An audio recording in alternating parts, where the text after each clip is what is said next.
উজানের ঢল আর বৃষ্টিতে নদ নদীর পানি বাড়ছে কুড়িগ্রামে। এতে ধরলা, ব্রহ্মপুত্র আর দুধকুমার নদীর তীরে নির্মাঞ্চল প্লাবিতের শঙ্কা দেখা দিয়েছে।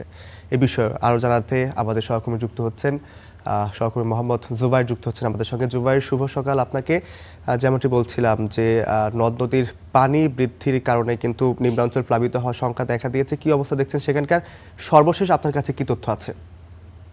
কুড়িগ্রামের নদ নদীগুলোর পানি কিন্তু বৃদ্ধি পেতে শুরু করেছে এবং এই পানি বৃদ্ধি অব্যাহত রয়েছে। জানিয়ে রাখি যে আহ, কুড়িগ্রামে যে 16টি নদ নদী রয়েছে সবগুলোর পানি বৃদ্ধি পাচ্ছে, যার ফলে কিন্তু এখানকার অবস্থা বেশ ভয়াবহ।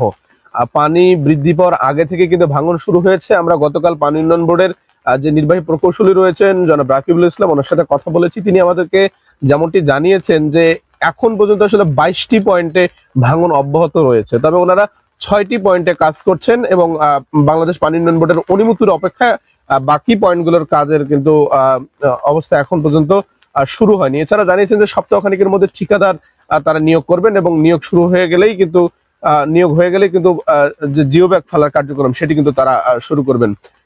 জানিয়ে রাখি সবচেয়ে বেশি ভাঙন কিন্তু দেখা দিয়েছে উলিপুরের হাতিয়া এবং বুড়াবুড়ি ইউনিয়নের মধ্যবর্তী যে জলঙ্গার কুঠি রয়েছে ঠিক সেখানে। এখানকার প্রায় কয়েক শত বাড়ি তারা কিন্তু নদীগর্ভে বিলীন হয়েছেন।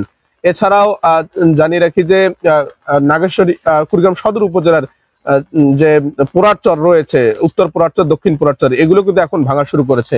এছাড়া উলিপুরের বজরা ইউনিয়ন এবং রাজারহাটের যে তিস্তা নদী সংলগ্ন এলাকাগুলো রয়েছে সেখানে কিন্তু পানি বাড়ার সাথে সাথেই ভাঙন অব্যাহত রয়েছে। সব মিলিয়ে কুড়িগ্রামের নদ নদীগুলোতে পানি বাড়ার সাথে সাথে ভাঙনের যে আশঙ্কা এবং শুরু হওয়ার ঘটনা সেটি কিন্তু শুরু হয়েছে। এছাড়াও জানিয়ে রেখে যে নদীগুলোর পাশে যে বাঁধ সেটিও কিন্তু বেশ ক্ষতিগ্রস্ত হচ্ছে। টানা বৃষ্টিপাতের কারণে এই বাঁধগুলোর অবস্থা খুব ভয়াবহ। কোনো কোনো জায়গায় বাঁধগুলো খসে গেছে, আর কোনো কোনো জায়গায় খসে যাওয়ার মতো অবস্থা, যার ফলে কিন্তু এখানকার পানি নিয়ে মানুষের যে ভয়, সে ভয় কিন্তু নতুন করে দানা বাঁধতে শুরু করেছে। তো এই ছিল আমার কাছে কুড়িগ্রামের নদ নদীগুলোর পানি বাড়ার সর্বশেষ। জুবাইর, আপনাকে অসংখ্য ধন্যবাদ গুরুত্বপূর্ণ তথ্য দেওয়ার জন্য।